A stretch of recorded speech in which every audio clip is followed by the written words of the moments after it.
दोस्तों, पीपल के वृक्ष को जल चढ़ाने से कौन सा पुण्य मिलता है, आइए जान लेते हैं। पीपल के वृक्ष को जल अर्पित करने से जो पुण्य मिलता है वह अत्यंत महान और दिव्य है। इसे समझने के लिए एक पुरानी कथा का उल्लेख करना अत्यंत महत्वपूर्ण है, जो हमें इस वृक्ष के अद्भुत महत्व को समझाती है। यह कथा भगवान विष्णु से संबंधित है और इसमें एक नागिन के उद्धार का किस्सा भी शामिल है। इस कथा से हमें यह सीखने को मिलता है कि पीपल का वृक्ष सिर्फ एक साधारण वृक्ष नहीं, बल्कि भगवान विष्णु का स्वरूप है। यह वृक्ष देवताओं का वास स्थल है और इसकी पूजा से समस्त पापों का नाश होता है, साथ ही मोक्ष की प्राप्ति होती है। समुद्र के गहरे क्षीर सागर में भगवान विष्णु शेष नाग की शैया पर विराजमान थे। उनके पास माता लक्ष्मी बैठी हुई थीं और भगवान विष्णु का नीलवर्णी शरीर दिव्य आभा से ओतप्रोत था। इस दृश्य को देखकर आकाश से देवर्षि नारद जी पधारे। उनके हाथ में वीणा थी और उनके चेहरे पर हल्की चिंता की रेखाएं दिखाई दे रही थीं। भगवान विष्णु ने उन्हें देखा और मुस्कुराते हुए कहा, पधारो नारद, तुम्हारा स्वागत है। लगता है तुम कुछ व्यग्र हो, क्या बात है? नारद जी ने भगवान विष्णु को प्रणाम करते हुए कहा, हे प्रभु, मैं अभी अभी पृथ्वी लोक से आकर लौटा हूं। पृथ्वी पर भ्रमण करते हुए मैंने एक विचित्र दृश्य देखा। कुछ लोग पीपल के वृक्ष को काट रहे थे, जैसे उन्हें इसकी पवित्रता का कोई ज्ञान ही नहीं था। वहीं दूसरी ओर कुछ तपस्वी और साधक उस वृक्ष की पूजा कर रहे थे, जल चढ़ा रहे थे और भगवान विष्णु की स्तुति कर रहे थे। मुझे इस विरोधाभास को देखकर जिज्ञासा हुई। कृपया मुझे बताइए, पीपल के वृक्ष का क्या रहस्य है?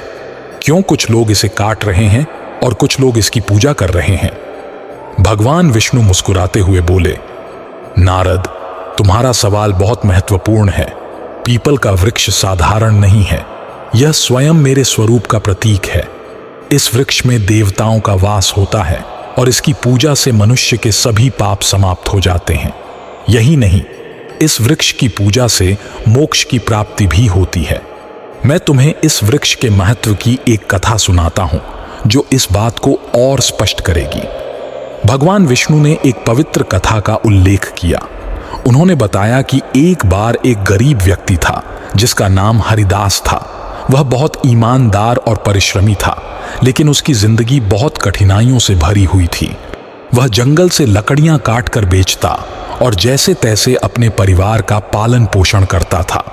उसका परिवार बड़ा था, जिसमें उसके माता पिता, पत्नी गायत्री और 3 छोटे बच्चे थे। हालांकि हरिदास दिन रात मेहनत करता, फिर भी उसे अपने परिवार के लिए पर्याप्त भोजन नहीं मिल पाता था। उसके घर में कोई धार्मिक कार्य नहीं होता था और ना ही देवताओं की पूजा होती थी। एक दिन हरिदास हाथ में कुल्हाड़ी लेकर जंगल की ओर निकला। वह दिन भर जंगल के हर कोने में लकड़ियां तलाशता रहा, लेकिन उसे एक भी सूखा पेड़ नहीं मिला।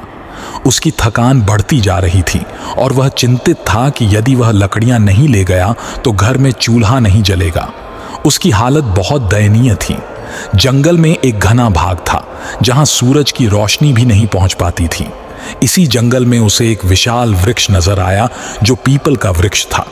इस वृक्ष की शाखाएं आकाश तक फैली हुई थीं और उसकी जड़ें धरती को गहराई से पकड़ रही थीं। हरिदास ने मन में सोचा, यह वृक्ष बहुत बड़ा और मजबूत है। अगर मैं इसकी कुछ टहनियां काट लूं तो मेरा काम बन जाएगा। उसने कुल्हाड़ी उठाई और वृक्ष की ओर बढ़ा, लेकिन जैसे ही उसने वृक्ष पर आघात करने का प्रयास किया, एक भयंकर आवाज गूंजी, जो किसी स्त्री की तरह सुनाई दी। आवाज ने उसे चेतावनी दी, तुम क्या कर रहे हो? तुम यह पवित्र पीपल का वृक्ष क्यों काट रहे हो? हरिदास ने देखा कि वहां कोई नहीं था, लेकिन अगले ही क्षण वृक्ष के पास से एक काले रंग का सर्प प्रकट हुआ, जिसकी आंखों में आग की लपटें सी जल रही थीं। सर्प धीरे धीरे हरिदास के पास आकर उसने अपना रूप बदल लिया और एक सुंदर नाग कन्या में परिवर्तित हो गई। नाग कन्या ने कहा, हे मनुष्य, तुम इस पीपल वृक्ष को क्यों काट रहे हो? क्या तुम नहीं जानते कि इस वृक्ष में देवताओं का वास होता है? इसे काटने से तुम्हें महान पाप लगेगा। हरिदास भयभीत होकर बोला, आप कौन हैं और क्यों मुझसे बात कर रही हैं? नाग कन्या मुस्कुराते हुए बोली, मैं नागिनी सुरसा हूं। ये पीपल वृक्ष मेरा रक्षक है क्योंकि इसमें मेरा वास है। इसका महत्व केवल इस जन्म का नहीं बल्कि पुरानी कथा से जुड़ा हुआ है। फिर नाग कन्या ने अपनी पूर्व जन्म की कथा बताई, जिसमें वह एक पुण्यात्मा वैश्य की पत्नी थी। उसने पीपल के वृक्ष का अपमान किया था, जिसके कारण उसे सर्प योनि का श्राप मिला। इस श्राप से मुक्ति पाने के लिए जैसे ही वर्ष पूरे हुए, हरिदास को भगवान विष्णु की कृपा से इस श्राप से मुक्त करने का अवसर मिला। उसने पीपल के वृक्ष पर जल चढ़ाकर नाग कन्या को उसकी सर्प योनि से मुक्त कर दिया।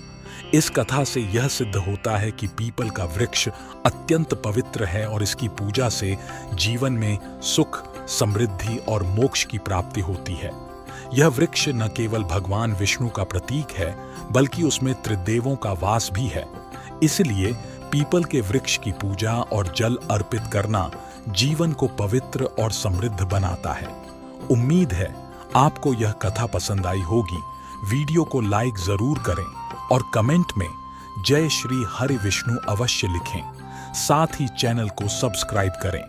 आप सभी का धन्यवाद।